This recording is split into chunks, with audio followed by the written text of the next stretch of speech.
Kemudian update selanjutnya, penyidik juga sudah melakukan pemeriksaan terhadap seorang saksi kunci.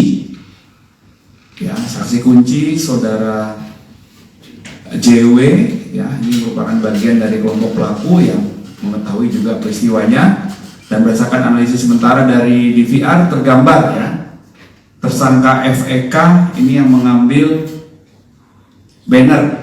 Ada 2 spanduk atau 2 banner, kemudian 2 spanduk dan 2 banner itu dibawa ke rumahnya tersangka FEK di daerah Tanah Abang, dan akhirnya berhasil disita oleh tim penyidik.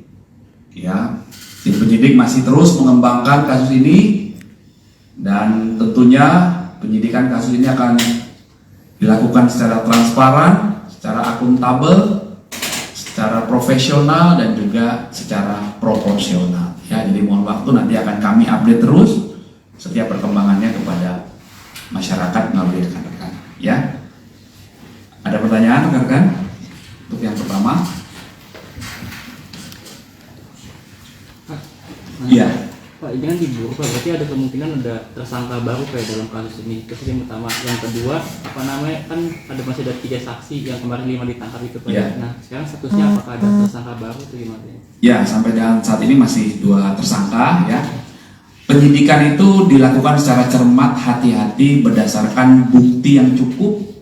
Bukti yang cukup berdasarkan adanya barang bukti, berdasarkan adanya beberapa alat bukti. Ya, itulah kemudian dilakukan gelar perkara, akhirnya seseorang dapat ditetapkan sebagai tersangka. Ya, ini harus hati-hati, namun penyidikan kami pastikan masih terus berjalan dan akan dikembangkan ya Mas ya. Oke. Bapak izin menegaskan, yang 3 itu kan diketahui perannya juga melakukan pembubaran, Pak. Apa sih pertimbangan polisi tidak menetapkan tersangka, Pak? Jadi ini masih terus didalami. Iya. Ya, dari 5 orang yang diamankan kemarin, 2 orang diantaranya sudah ditetapkan sebagai tersangka.